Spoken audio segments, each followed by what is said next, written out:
All right, let's dive right into this explainer. Today, we're going to peel back that glamorous, wealthy facade of making a living online. We see the highlights, right? But we really need to look at the structural, financial, and legal realities hiding just underneath the surface. I mean, who doesn't want to be a TikTok millionaire? It's the question so many young people are asking right now. Based on the sources we're reviewing, a massive portion of Generation Z is actively chasing this dream of overnight fame, total independence, and let's face it, clean dopamine hits. And the appeal? It's incredibly obvious. Why flip burgers or stack shelves for minimum wage when you could theoretically earn real money right from your phone doing something that actually feels like a creative skill? And honestly, this right here brilliantly illustrates exactly why that dream is so powerful. $5 million. That staggering number is the estimated earnings of TikTok star Addison Rae in a single year, according to a Forbes report highlighted on our sources. Charli D'Amelio was right behind her at around $4 million. It just showcases the massive financial allure of online fame. Platforms like TikTok are increasingly becoming the next great digital marketplace. So the idea of getting rich quick, it's no longer just a fantasy for a select few. For teenagers today, it looks like a very visible and very achievable reality. But before we get too deep into the mechanics of this economy, we kind of need to set the stage, because the internet actually offers two completely distinct paths for digital talent. There's a major difference between an influencer and a content creator. An influencer is personality-driven. Their main asset is an engaged audience that trusts them, and they leverage that parasocial intimacy to shift behavior, like getting you to try a new skincare product or jump on a trend. On the flip side, a content creator is asset-driven.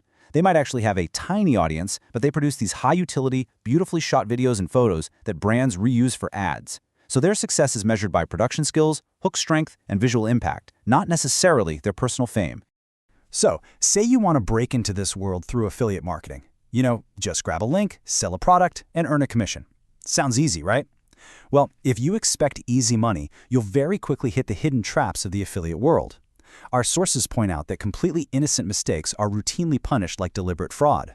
Using cheap traffic that turns out to be bots, promoting a link in the wrong geographic region, or simply making a product claim that violates platform guidelines, that can literally get your account evaporated overnight. What looks like easy money on the surface is actually an absolute legal minefield. The real issue here is this massive mismatch in expectations. You've got teenagers entering what is essentially professional territory, but with a totally casual mindset. They have honest intentions, they expect quick results, and honestly, they usually don't even know the rules exist. But the digital system, it is a ruthless algorithmic machine. It runs on rigid frameworks, automated bans, and strict compliance. It absolutely does not care that you're a 16-year-old with exams next week. If your traffic triggers a fraud filter, your payouts freeze instantly. There's no customer service debate, and the algorithm shows zero sympathy. Actually, the underlying digital infrastructure is literally built for adults. Take the Google AdSense rule, for example. If you apply to monetize your YouTube videos and you're under 18, the system automatically rejects you. The only way around that age restriction is to link your channel to the approved account of a parent or guardian who is over 18. This structural reality means that parents suddenly become intimately, deeply involved in the financial and operational side of a young creator's career. And that forced parental involvement, well, it brings us to a much darker side of the industry, particularly in the world of family vlogging. Take this haunting confession from an open letter sent to a TikToker by the anonymous teen child of a popular family vlogger. They wrote it to warn other parents against monetizing their kids, saying that the money is completely overshadowed by years of suffering, a lost childhood, and the relentless pressure to keep up with trends.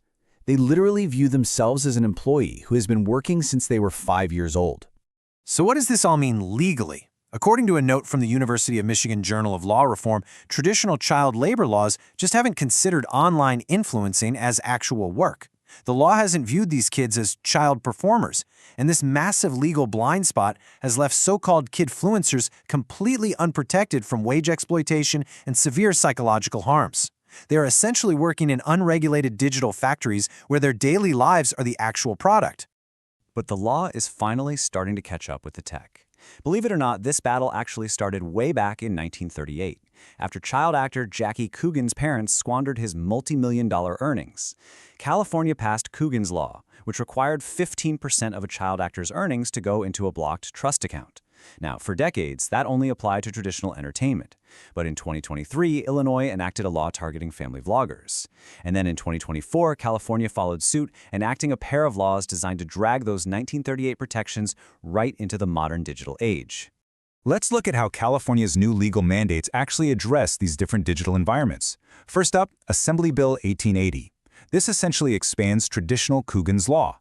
So if a minor has a direct contract as a digital content creator, 15% of their gross earnings must go into a blocked trust account until they turn 18. Then we have Senate Bill 764, the Child Content Creator Rights Act. This one is aimed specifically at family vloggers.